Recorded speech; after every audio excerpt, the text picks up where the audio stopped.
Deaf.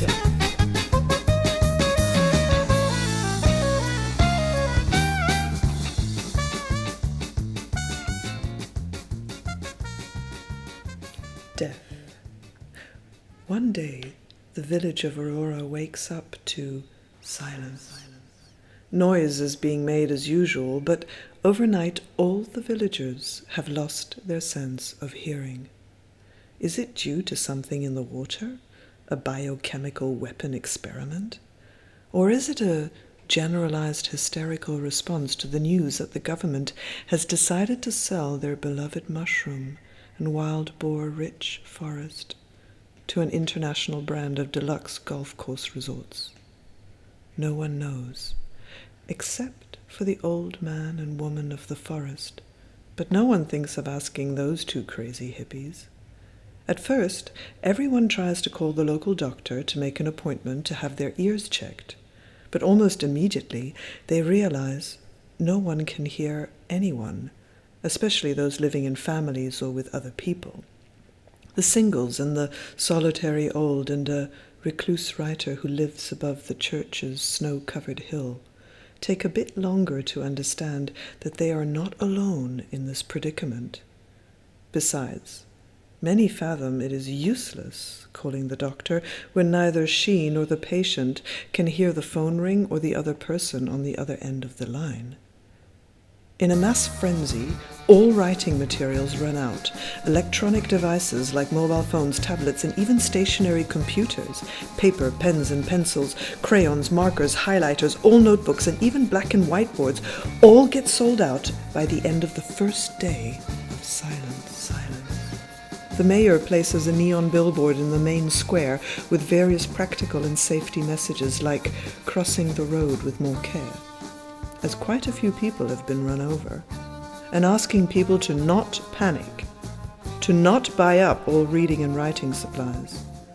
Within 24 hours, the local library is forced to close down due to a stampede of Netflix addicts looting their shelves for entertainment fodder. And emergency parcels of basic pens and paper are helicoptered in from a nearby city.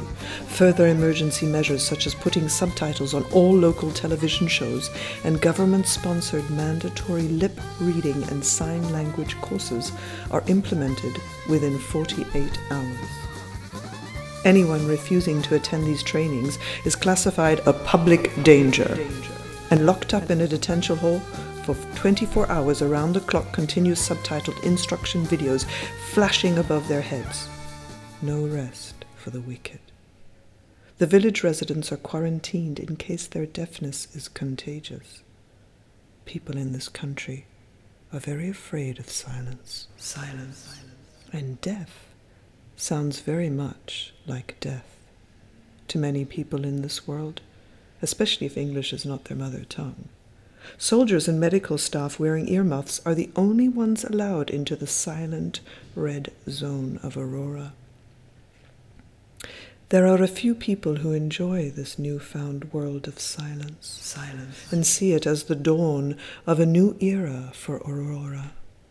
They begin a religion, and through the power of internet, convince millions of people around the world to start wearing earplugs in the name of silence. After a while, not more than 2 weeks or so, people in the village of Aurora stop speaking altogether and doing anything. At least most things deemed useful or necessary to society.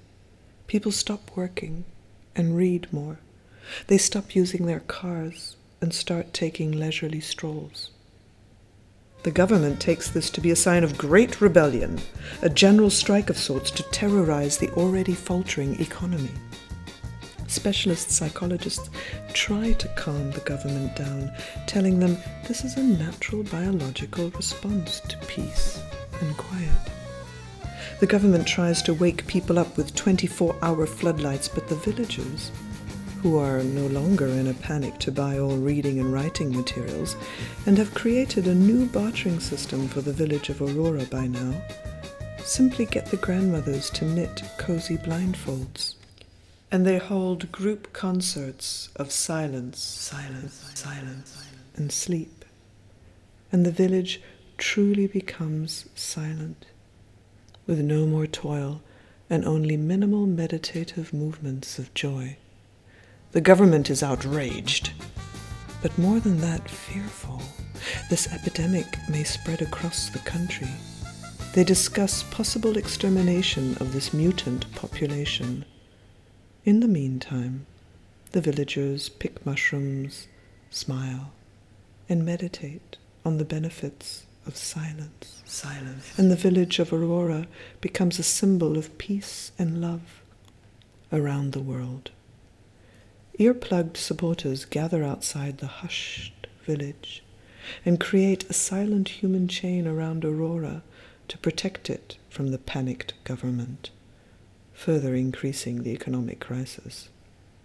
But by this time, ordinary citizens, even from afar, do not care, as they too discover Aurora's bartering system and begin staying silent at least once a day as a practice to cultivate wise decisions. Unfortunately, government officials seem to be immune to the healthy virus of silence. Dear listener, what do you think is the fate of the village of silence, peace, and love? Only the man and woman living in the forest with their mushrooms and wild boars know. The crazy old hippie couple who sit and smile, meditate and wait.